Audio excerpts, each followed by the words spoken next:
Thank you. What a pleasure and what an honor to talk to this audience today and in this place. So I will talk a little of this and a little of that with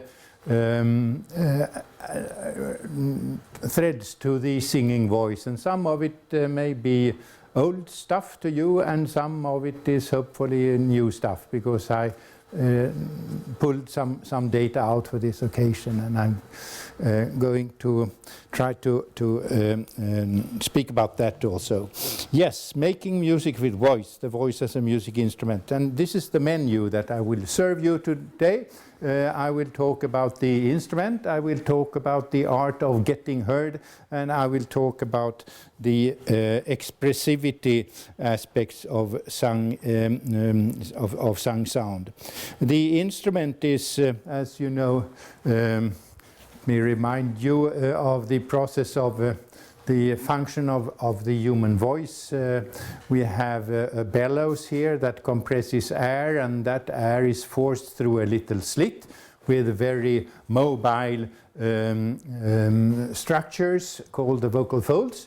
So the airstream is causing a vibration of the folds that open then the airway and close it periodically. So you get a transglottal airflow waveform consisting of triangular pulses with the frequency of the fundamental that we hear. This is a periodic signal, quasi-periodic signal, and it's not a sine wave, and therefore it has a harmonic spectrum with the fundamental and octave and so on.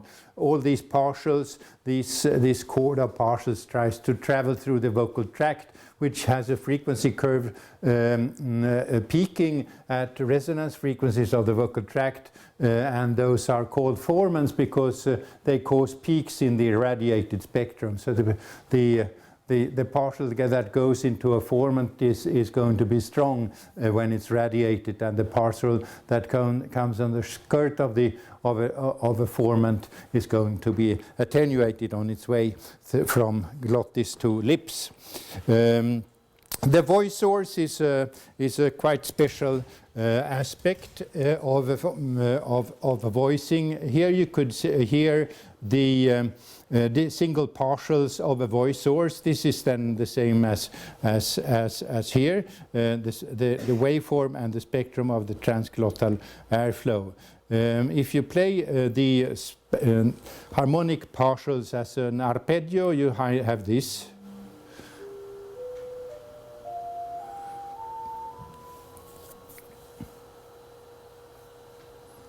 And as a chord, here's the chord. Yeah, that is the, and if you add a little vibrato, it becomes even clearer. Okay, so that is the voice source. And let me try remind you of the function of resonance, because what happens is that you have a tube, and you try to drive a lot of frequencies through the tube, and not all frequencies are successful, because some of them correspond to resonance frequencies. So I will try to drive a sine wave, a gliding sine wave through the tube, and you should then hopefully hear and see that we have here's the tone generator, and here is the spectrum that hopefully will listen to what the microphone is hearing. So let me test. Yes, and then we have the tone. Could you come, please? Yes, and then I should have this running here. And if yes.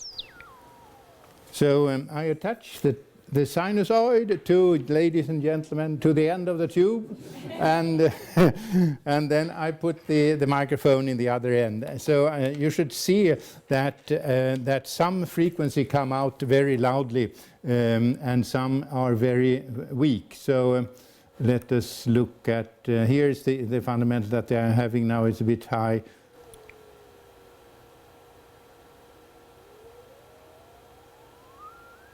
Here we had something. Yeah. There is weak and there is strong. So this frequency is a resonance in that little tube. And we have more resonances.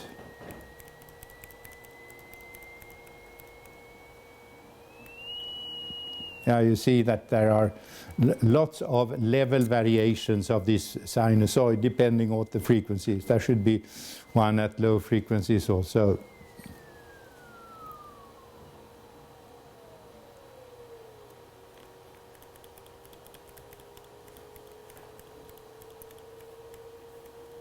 It is interfering with the hum here of the equipment. Anyway, funny.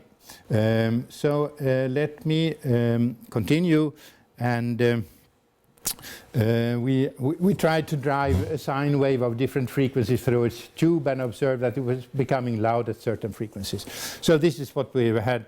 Ideally, we should have listened to this peaks at certain frequency interspersed with valleys in the frequency curve of the resonator. Okay, so there are spectrum peaks at formant frequencies, and you could also watch this in real time. If we take the spectrum analyzer again, and I take the microphone and so you see there are lots of partials, and there are peaks and valleys and peaks and valleys and peaks and valleys. It always works, that demonstration. Okay, so let me now drive a pulsating air flow through a tube, and then you could resort to a duck call, because it is a membrane that opens and closes the airways when you blow. So you get the pulsating airflow, no doubt. And you could pull that and let that go through the resonator, and then you should not get, but you should get something that sounds more human-like. That we could say. The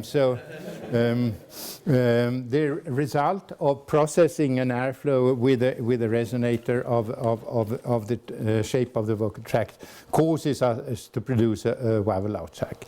Now, formant frequencies are determined by vocal tract shape, and when you produce an E, you could feel what the tongue is doing. You feel that the tongue is touching the hard palate here, and then it, of course, in order to do that, it has to leave the pharynx, so it's a fronted tongue cavity. And we don't feel very much of other things we do with the tongue, but this is the truth. When we say ooh, we have lip rounding, and then we squeeze the vocal tract at the corner here under the velum.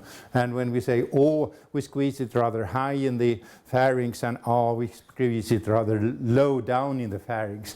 E and E have a similar tongue shape, but the jaw opening is a bit wider in A than in E. So each vowel has its private vocal tract shape, and that sets then the formant frequencies. So I could demonstrate that too, because I brought even a flexible tube that I could squeeze at different points, and then I could move the resonance frequencies of this system. So it's the neutral sound, which, by the way, we tend to resort to when we don't know what we are going to say. And then we have a cylindrical vocal tract. Okay, but if I we get vowel-like sequences of sounds if one squeezes the tube at different places. So this is the key, the code that we have learned with the combination of the first and second formant frequency here. So when we say ooh, we have one resonance at 300 and the second comes at 700 hertz, and when we go it is 800, 900 hertz in first formant and 11 in second formant, and so on, heed and head and had. and so on and so forth.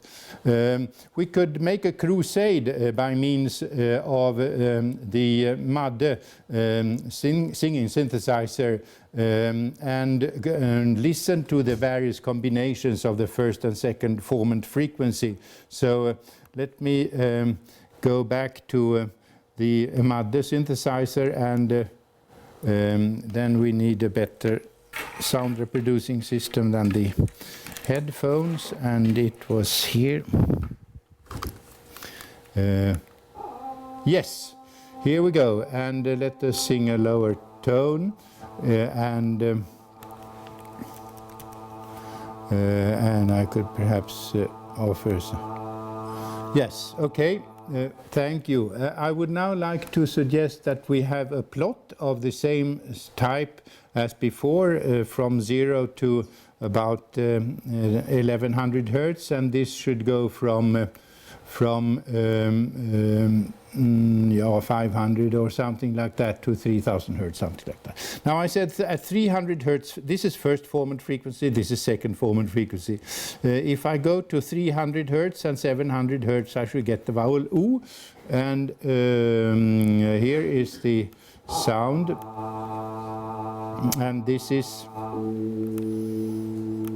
and then 800 and 1100 is.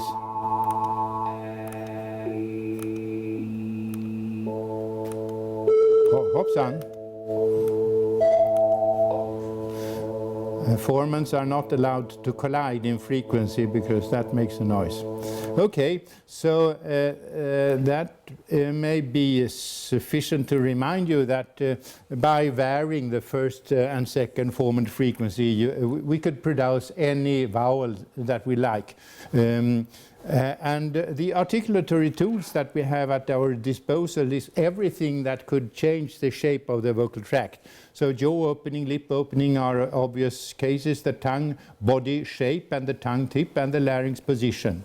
I could make you a demonstration of that also, because we have the articulatory model Apex available, and he has an eye, and he could also produce vowels. But the funny thing is that he could change the shape of the tongue. So we should be able to squeeze the vocal tract in various places. So let us try this one. And with a bit wider jaw opening, perhaps. How about that? Yeah, and here we have probably some E. Yeah, so with a little narrower jaw opening, perhaps. Yeah, not bad. And well, this won't be good because you have to let the air through there. This might be. Oh, not so bad. Okay, and here we could get an E, and we could get all kinds of things and listen to. By the way, maybe it is interesting to shift the voice source. This is my own voice source. I took away my formant frequencies and used that as a voice source for the synthesizer. But we could also use this one, I think, and then we have a completely constant fundamental frequency. No, I didn't get that. Should I try once more? I should not have the hum. I should have the confined. Den där är det ju inte. Where do I get that? That will be for next time I give this lecture. Okay. So what did I do? The vocal tract length, the vocal tract shape is quite important for what the vowel going to be, but also the vocal tract length is quite decisive, because the resonance is dependent on the travel time from this end to the reflection end and then back. And if the vocal tract is short, then the travel time will be shorter, so we have a higher fundamental frequency. So this was the sound of the full-length tube. And then if I take a tube half as long, then then I get the formant frequencies very much higher, and you get this. Who talks like this, I wonder. But if you have such a short vocal tract, you are probably a child. And then you have short vocal folds also, so you have a higher fundamental frequency. So I brought a higher fundamental frequency also, and then you get. So you could portray the. We hear vocal tract length quite a bit in terms of the formant frequencies, particularly then the higher formant frequency, not the first so much the first and second one. Okay, so this is a summary. The first formant frequency is very sensitive to the jaw opening, wide jaw opening is increasing the first formant frequency. So with a narrowing of the pharyngeal end and widening of the oral end, you get a high first formant frequency. The second formant frequency is quite influential, quite dependent upon the tongue shape. And if you think about wavelengths, big low frequencies have big wavelengths. So if you are going to perturb and squeeze a wave that is long, then you need to make it to squeeze it in a node and to anti-squeeze it in an antinode. And if the wavelength is big, then you need a big tool. So the jaw opening is fine. It is the biggest we have in the mouth, widening here and narrowing there. And the second formant is a bit shorter in wavelength, so the tongue bulging is then quite efficient. And then the third formant is very much listening to what the front cavity, what the cavity is doing that may occur behind the lower incisor. So if you retract, then you get something that sounds a bit weird, and that is because the tongue is pulled backward. Let me demonstrate it on the synthesizer. Here we have that. I could perhaps make it a bit more ally and. Okay, and now I will drive the third formant down, and you could listen to how it changes the voice quality, not the vowel quality.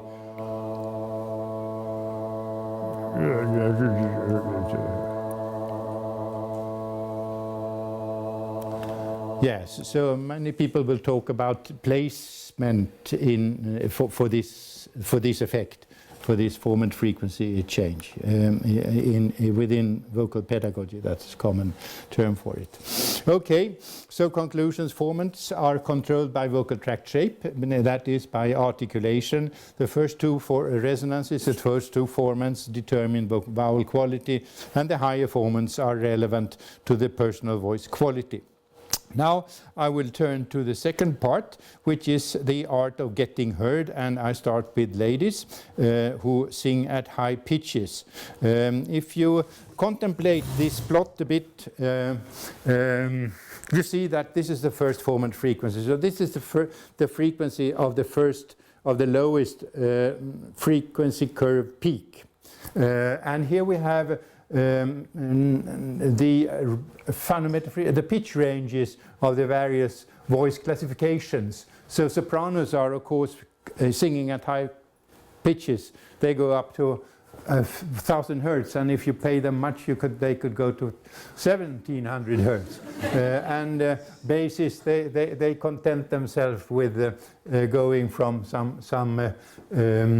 80 hertz and to 330 or something E. Okay, so, but it is obvious then that this is where the pitch frequency is of a bass, and here's the pitch frequency of the baritone, and that is the pitch frequency of the tenor. So look at the tenor. When he is singing high C, he's up at 520 approximately, and that is a fundamental frequency that is higher than than the first formant frequency of many vowels. So and that is a very odd situation. I will play you on the Madde an example of how that sounds. So I will now place the first formant at 440, where we know where it is, and then the second formant at 1800 hertz something, and we get, yeah, yes, yeah, not so beautiful a sound maybe, but let me, yeah, very fine. Okay, but let us accept it. Let us add a bit of vibrato also, so it becomes more singing-like, and a bit slower vibrato. Yes, okay, and now here is the first formant frequency at 440, and listen to how the timbre changes when the fundamental frequency approaches and then passes the first formant frequency.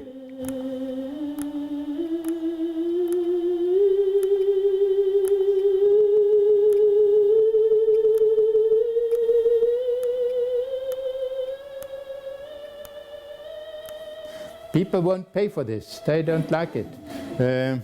So they like it much more if you bring up the first formant frequency to the neighborhood, or actually to a frequency slightly above the fundamental. The fundamental is now 660, so I should go up with it. Yeah, so you become the tone becomes fuller and more useful for musical purposes if you do that. Okay, so what did I mean with this? Well, it seems that it is not a good situation to drive the fundamental past the first formant. And how do you do that? We just listen to how mice-like the timbre becomes when you do that. So if you look at what professional singers are doing at different pitches here, vowel E, O, the jaw opening, lip opening is quite small here, and here it becomes quite big, and the same is true for the O. And the jaw opening is a very good tool for increasing the frequency or lowering the frequency of the first formant. Here you see the other end of the vocal tract, the larynx height that you could raise and you could lower.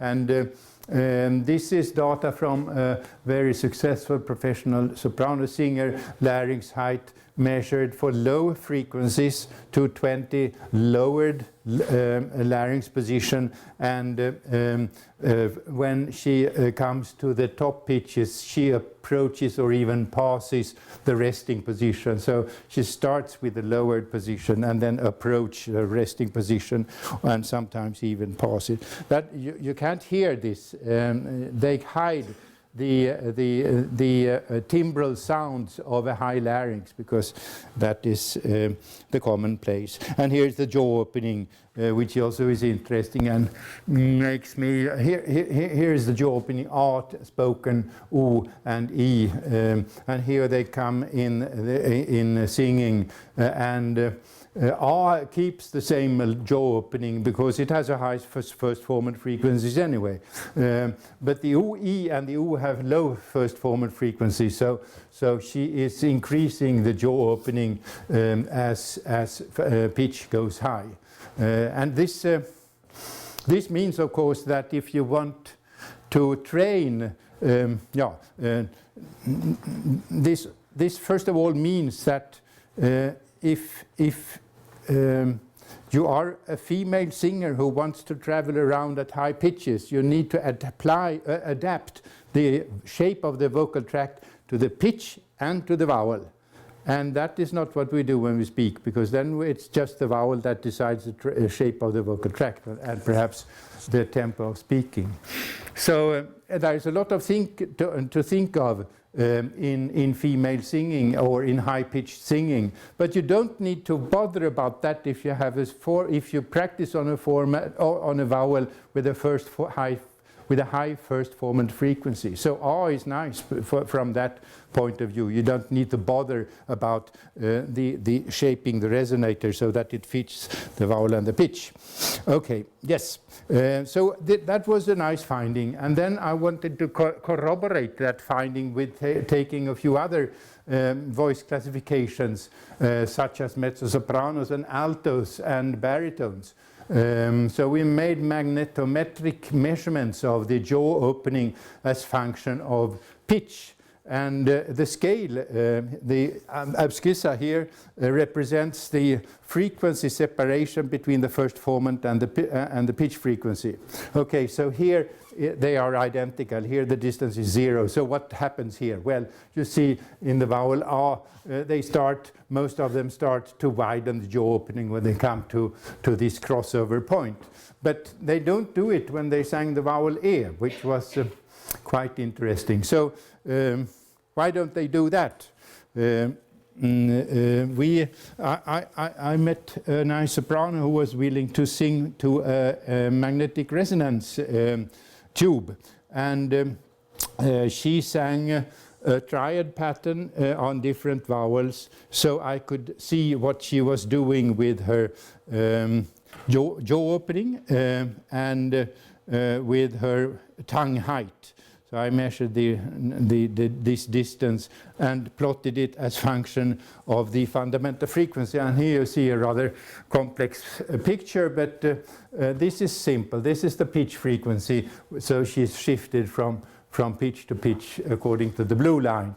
And here is the jaw opening, and she doesn't really do very much with the jaw opening until here. But the crossover point, when the distance between the fundamental and the first formant is 0, that is here. So she didn't move the jaw opening until a later time in the exercise. But what she did first was to reduce the tongue dorsum height. So she gave a bit more space to the sound in the oral part of the vocal tract, and that's another way to increase the frequency of the first formant in those vowels which have a narrow constriction of the vocal tract. But why not reduce tongue bulging in the vowel R? Well, I was wondering about that, and then I went to apex, and we know that this is probably a good place for an R. Okay, now he has the constant source, but that is. Let's go to the real wave file, and yeah, okay. And now we should have that.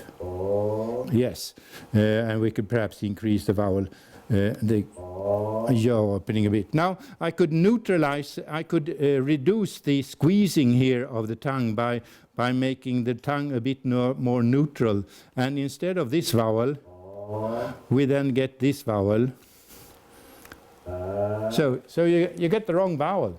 You can't do that. So the only thing that you could use in that situation, the R situation, is to widen the jaw opening. Okay. There is a good reason for almost anything. When you then, you could imagine that if you place the first resonance in the neighborhood of the fundamental, you get loud sign. Here you see the pianissimo, the softest possible, as function of fundamental frequency in females, non-singers, red, and in female singers, blue. And you see that they become much stronger, much louder at high frequencies when they are trained, and that is certainly because of their formant strategy. So there is a considerable sound level gain. Loud tones are being bought at low cost, and that means vocal economy. And which singers can profit from this strategy? Well, basses never almost, because they mostly run around in this frequency range where the pitch frequency is well below the first formant frequency of any vowel that they will sing. But if you come to baritones, then some of the vowels need to be modified, and if you come to tenors and altos and sopranos, it becomes worse and worse. So singers singing in pitch ranges above the normal value of the first formant frequency need to learn a pitch-dependent vowel articulation, which is not the case when you sing baritone or bass, especially not bass. So, and the principle is not to allow the pitch frequency to pass the first formant, reduce by reducing the articulatory constriction and by widening the jaw. And the result is then vocal economy. So let's go now to the male case, which is associated with the formant cluster, also called the singer's formant or the singer's spectrum peak. It is the fine art of clustering resonances, and it is adapted by the male operatic Western singers. Let me go to a spectrum display here. And we could then have that, and then we could have that, and is this listening to this? Yes. So, and here we have, yes, if I pronounce an oo, ooh, you see that the energy here at the third formant frequency is not very much to brag about. Ooh, but if I do it in a more operatic way, ooh, ooh, you see a little mountain of strong energy here around 2,500, 3,000 hertz. And that is exactly what is referred to as the singer's formant cluster. It has a strong effect on the audibility. Here we could listen to an old example with a noise filter so as to have the same distribution of sound energy along the frequency curve as an orchestra, and then a singer without and with the orchestra, and then the noise and the singer without and with the orchestra together. This should be, yes.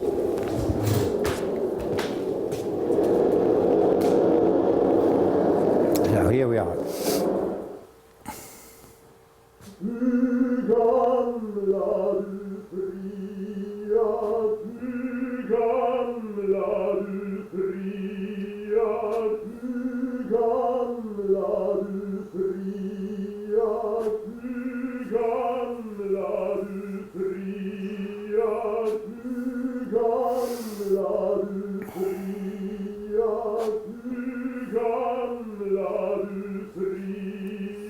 And now the noise and the singer without the singer's formant.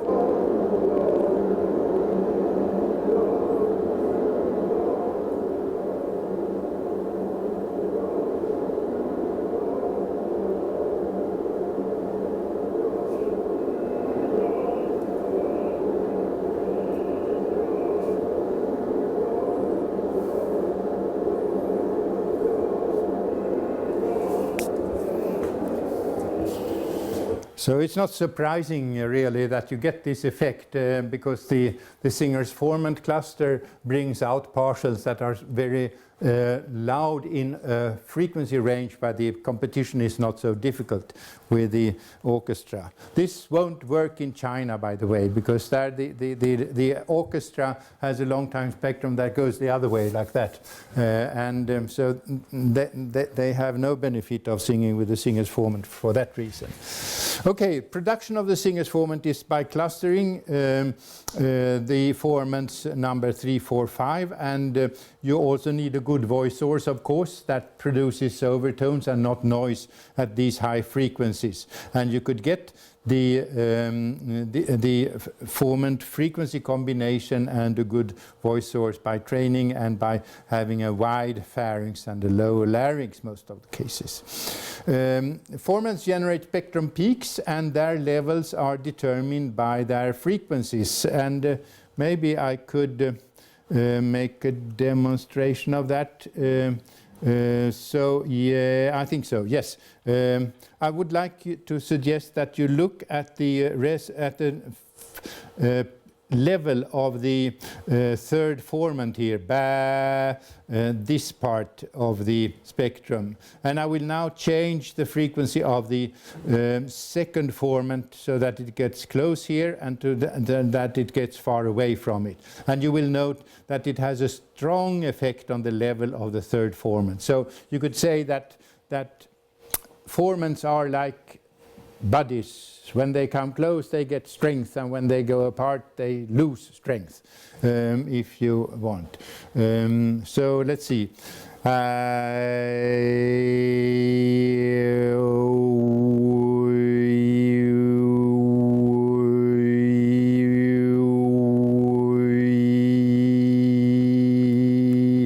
It's quite a dramatic effect. Halving the frequency distance between two formant frequencies brings about 12 decibels in the valley. You could see the effect in a schematized form here. Red and blue have the same first two formant frequencies, but the blue case has a wider distance between the third, fourth, and fifth. And in the blue case, you have just clustered the third and the fourth, the narrow in frequency, and then you gain, what is it, almost 12-15 decibels. So, and this is by acoustic means. You don't need to spend any effort in order to reach this effect. Now I would like to call your attention on the fact that the center frequency of the singer's formant is quite important. Maybe we could demonstrate that by means of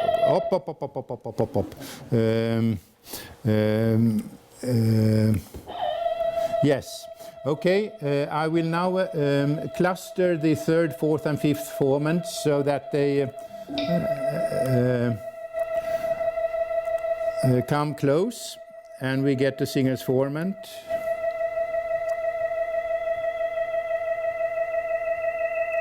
Okay, and we need yeah, how about that? And perhaps I could and then the fifth formant also.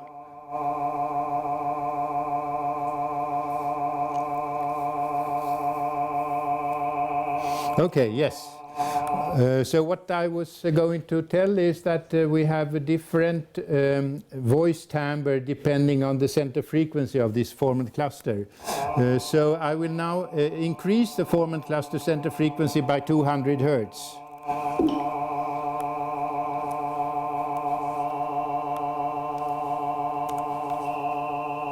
So we have quite a and lower it by 400 Hertz perhaps.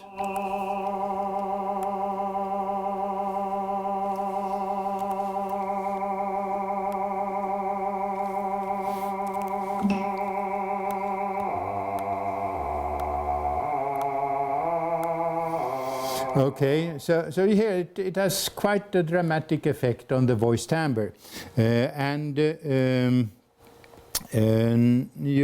will bring you some more examples of this. This is the original version of a Swedish tenor, late just.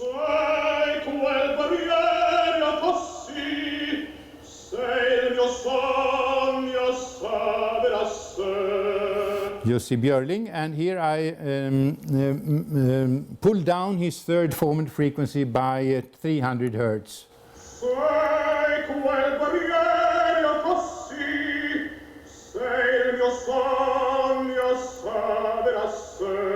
Which sing different. So you have a dramatic effect by this small change. It's a very, very narrow, a small change of the third formant frequency. Okay, so who possesses the singer's formant cluster? Well, here we have one example of a singer who possesses the blue guy.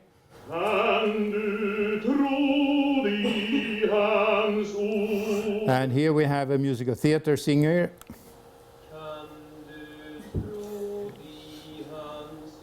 So they have also spectrum peaks, but they are situated typically between 3 and 4 kilohertz rather than between 2.5 and 3 kilohertz as in the park. Now, there are boundary cases, of course. You could meet things like this.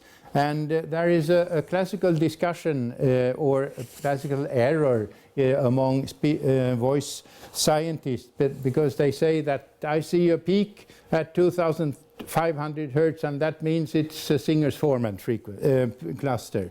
But the truth is not that this is the truth. So listen to this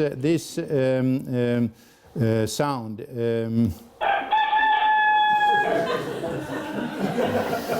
Does a rooster have a singer's formant? Answer is no. Any peak at high frequency is not the singer's formant cluster then. Okay, and you could also see here is a comparison of long-term average spectra of a couple of basses, baritones and tenors, and you see the center frequency of the bass is a bit lower than that of a baritone, than that of a tenor. And you also see that altos and sopranos, they do not have anything that is similar to a singer's formant cluster. And actually they don't need it because they fix with the first formant frequency instead. Okay, this is an important effect of varying vocal loudness, that is subglottal pressure. If you increase the loudness between soft, this is soft reading, this is loud reading, and this is intermediate reading. If the loudness of the voice is increased by increasing the vocal loudness by 10 decibels, you get 15 decibels here at high frequencies. So that is a temptation for singing students. They understand, aha, they want, my singing teacher wants me to produce strong frequencies, strong partials at 2,500 or 3,000 hertz, and then they detect that if they just sing a bit more loudly, they do that. But that is an uneconomic way of producing the singer's formant. So, effect of the vocal loudness on spectrum slope. Yes, that was what I just showed you, so I don't need to do that. But I could summarize the singer's formant cluster. It occurs near 3 kilohertz in tenor, baritones and bass voices. Its center frequencies varies according to voice classifications. Tenors have a bit higher center frequency of the singer's formant cluster, and it is generated by clustering formants, can be achieved by wide pharynx and lower larynx, and it helps the solo singer's voice to cut through the loud orchestral accompaniment. So it is another case of vocal economy. Now to the third point, the dish of the menu, and that is expressivity. The questions that I have been asking myself, the older I get, the more I ask it actually. How is it that we understand the code? And where did we learn the code for expressiveness? Some singers are very good at singing with expressions, and other singers, oddly enough, sing without the expression. They are so absorbed by the vocal technique, so they forget about the music they are going to perform. And you hear that they don't care about what they are singing. It's not any concern that they should bring across something by these acoustic signals. So I have profited greatly from the analysis by synthesis strategy that we have been applying to performance research. So the strategy was to have a music file and plug that into the director Moses's program that converted the information in the music file to a synthesizer, and we could listen to a synthesized performance. And we had wonderful musicians, the late Lars Fridén, violinist, who were commenting upon the musicalness of the performances, and I and Anders Friberg were then interpreting his instructions and comments into performance rules. So we had a loop here that we were enjoying running around in for many decades of years. And at the end, we now have the director Moses's interface looks like this. When there is a lot of performance rules that change durations, pitches, and what have you, to an extent that you could regulate by these sliders. And you could make them positive, and you could make them negative. So you could invert the rule, and you could apply the rule, and you could put the rule to 0. And between the two of us, or whatever, this is the best method of sharpening your listening skills that I have ever encountered. because you could focus on the intonation if you know that this is being manipulated, and then you could switch over to focus on the rhythmicity of the or the timbre or the crescendo diminuendo and so on. You could take one aspect by one, listen to it, and then it becomes so tangible and easy to memorize. Okay, we have seen three main principles in music performance from these performance rules. And one is structural marking the structure of the piece. One is sharpening the contrast, and one is emphasizing important notes. So let me take principle number one, mark the structure. Here you see an example where the singer Håkan Hagegård is singing a piece by Mendelssohn, and this is the performed to nominal tone durations. Gray is as neutral as he could, red is as if in a concert. And you see that the duration, performed to nominal duration, increases greatly towards the end of the structural elements. This is phrase 1, phrase 2. So the trick that he applies is to slow down the tempo towards the end of phrases, and if it is an important phrase boundary, the decrease of the tempo will be greater. The tempo changes could be said to be an expressor. And the interesting thing is that this expressor, slowing down the tempo towards the end of a structural unit, is used also in speech. Here you have an example with a nonsense syllable, nonsense word, sas, with the sa, with the long R here in the first position, in initial position, and here it is moved to the final position. And when this same syllable is appearing in final position, it's lengthened. It's a rather universal phenomenon in speech in different parts of the world, and it is called final lengthening. And it is, of course, then quite similar to the phrasing that we see in music performances. But what is the origin of this expressor? My friend Anders Friberg and Patrik Juslin has been lately dealing with this, and they have observed the velocity, the relative velocity of hand position along a straight line. So if you move your hand from one position to the other, you will have a velocity curve of the hand that looks like this. So this is position and this is velocity.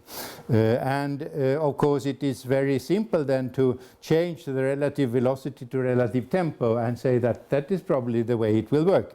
And or if you want to invert the curve, you could do that, and you have something that reminds of what Håkan Hagegård was doing with the Mendelssohn example.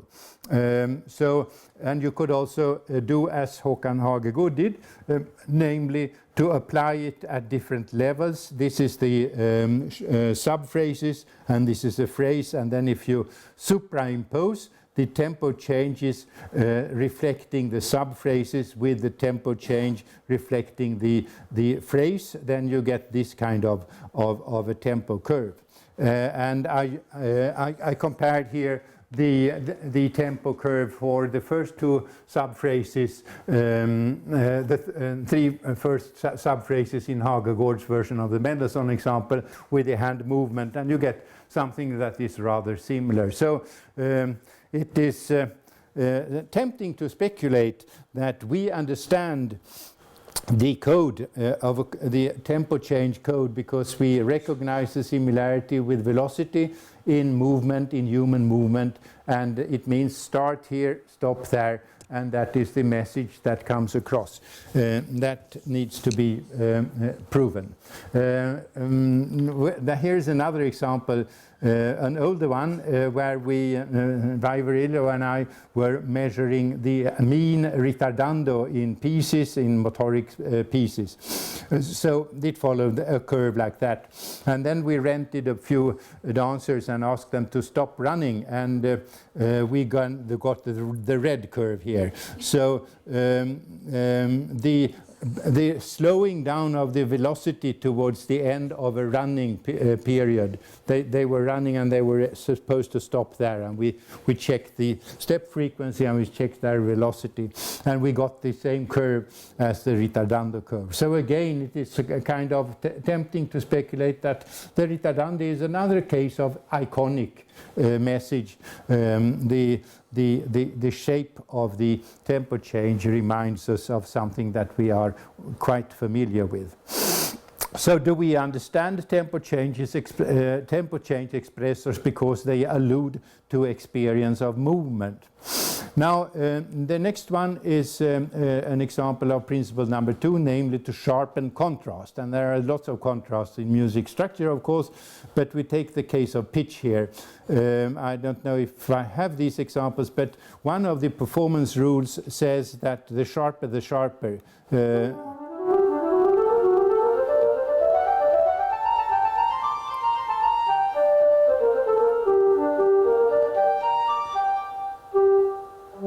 And that is a bit lousy, but if you stretch the tuning a bit and make sharp tones a bit sharper,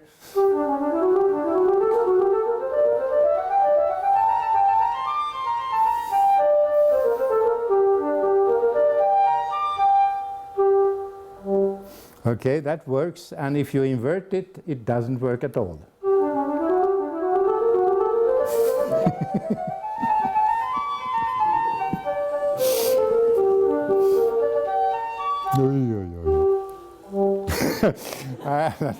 We are rather brainwashed, I guess, from what we have here. Okay, here's an interesting example. It is Jussi Björling again.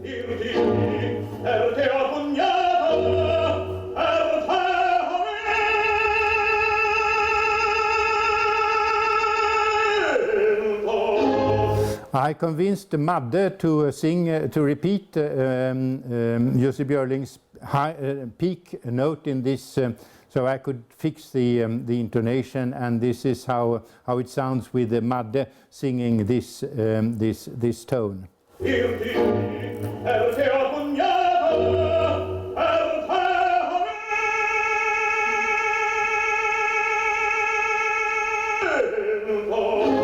And if I bring it down to equal temper tuning, it is 70 cents sharp on average. But if it is 0 cents sharp, the peak note.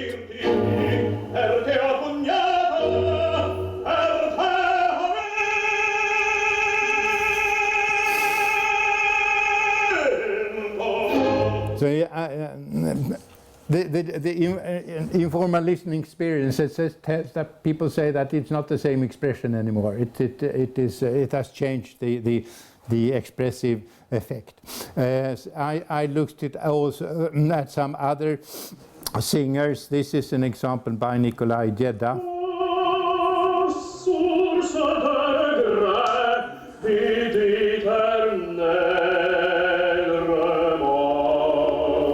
And here you see it is about, it's close to a quarter tone sharp in the peak note.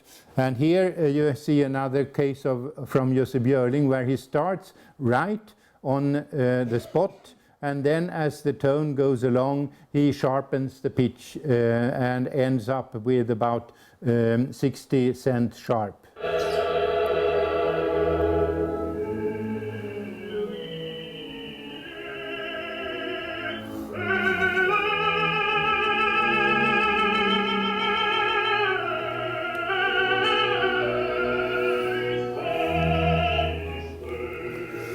Yeah, so we have quite, this is a tempting research area. What is in, what kind of expressiveness is hiding in intonation? And it is thought-provoking that in the recording studios, there are machines that wipe out all the attempts of the artists to go beyond the equally tempered tuning. Yeah. Sharpening contrast is a principle that you could see also in speech. I will give you two examples. One from Swedish. We have a long heart, and we'll have a short version of most vowels. Heart we say, and then we say hat. So the short vowel has different formant frequencies than the long vowels. So it wasn't enough that we have a duration difference. We also add a formant frequency difference between the short and long. So it is sharpening contrast, and the same in E. Here is another example from my wife's work with infant-directed speech and adult-directed speech. So this is approval directed to an infant, and you get a huge fundamental frequency gesture. And when you go to an adult, you don't need to do that much. It is you increase the contrast in infant-directed speech. Principle number 3: emphasize important events. First of all, where does a tone begin? There has been some controversy in the literature about that. So Julia Bauer-Hopman and I made a study on the lag of the vowel onset relative to the accompaniment chord onset in commercial recordings of a handful of songs. And you could see then when we do a histogram of the lag that in many cases the vowel onset is a bit early, so the chord comes a bit late, and also the opposite. But the most common case is that there is 0 milliseconds between the vowel onset and the chord, accompaniment chord. And that means rather funny things, because all tones begin with vowels when you sing. All tones begin with vowels. We don't have as an orthography where we start with consonants.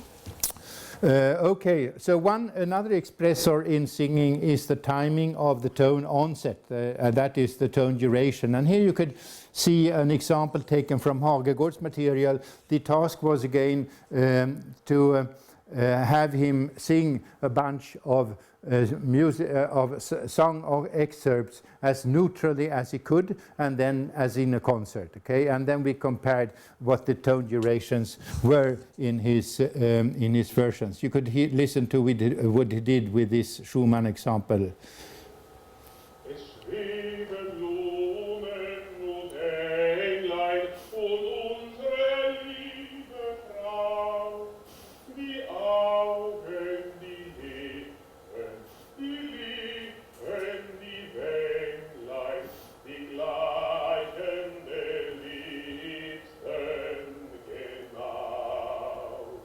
And in expressive.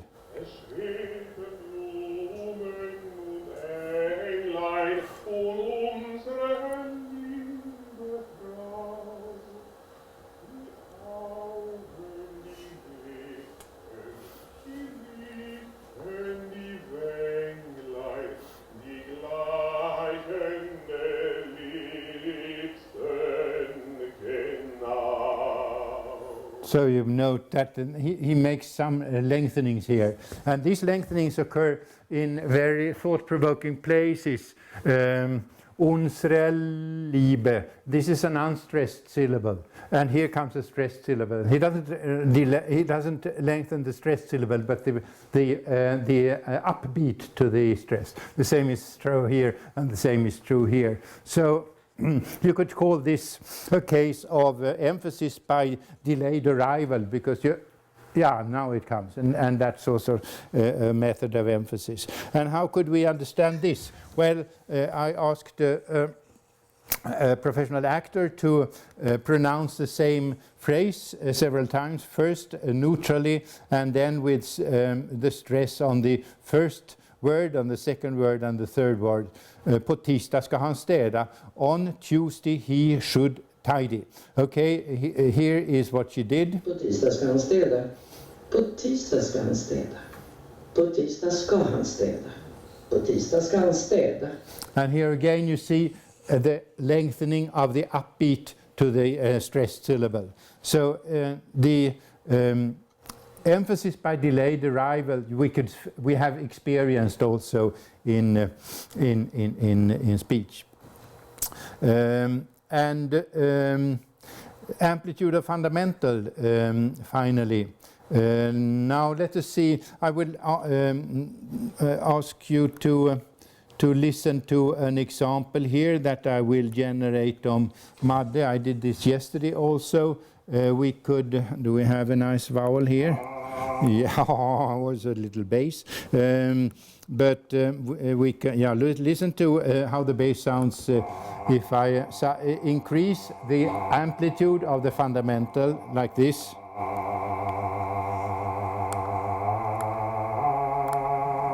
And when I make a bit weaker,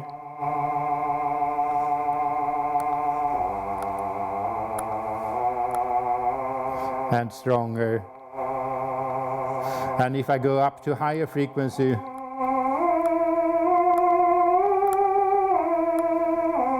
and with a weaker fundamental,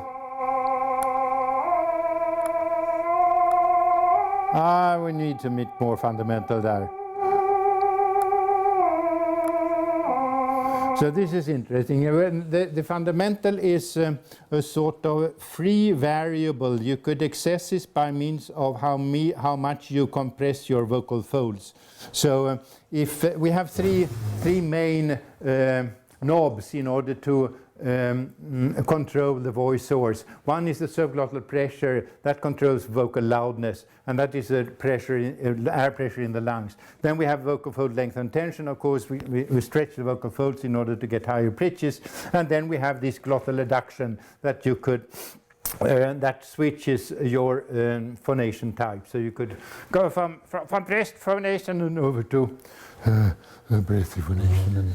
And neutral and flow phonation, and it's a sort of a continuum that we could use. And now question is this also used for the purpose of musical expressivity? So that was my question, and I made some interesting observations here recently.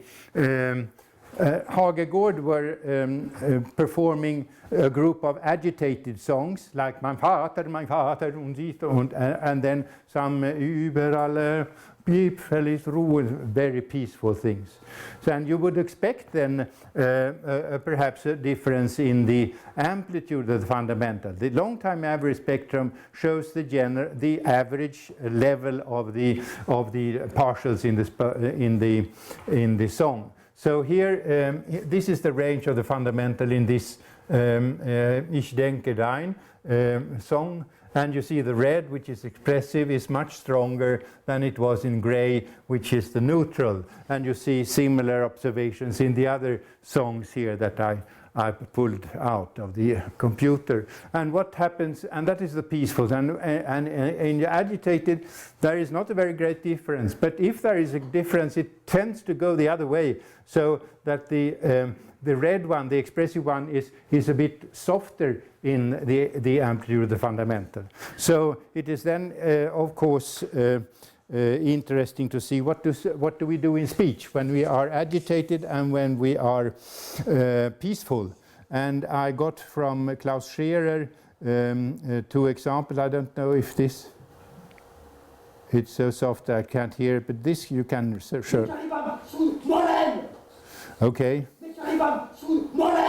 It's actually French, but it is nonsense French, so you shouldn't understand it. Okay, so you see here that the amplitude of the fundamental is very weak in agitated speech, and that is typical because that is in peaceful. So it is not so surprising that we could correctly interpret the relative amplitude of the fundamental as an expressor. So summarizing, the instrument, pulsating transglottal airflow controlled by subglottal pressure, glottal adduction, and vocal fold length and tension. The formants are controlled by articulation. And getting heard, use the formants of your vocal tract, the resonances of your vocal tract, to reach the best possible audibility and thus to apply the principle of vocal economy. And expression principle number 1, mark the structure. Principle number 2, enhance contrast and emphasize important events. With regard to expressivity, I think it's not enough to say that we use the same code in speech and in music performance, because probably the reasons why speech and music performance use the same code lies in the cognitive and the mental processing that takes place in the brain when we listen to music and when we listen to other kinds of signals. Yes, that was it.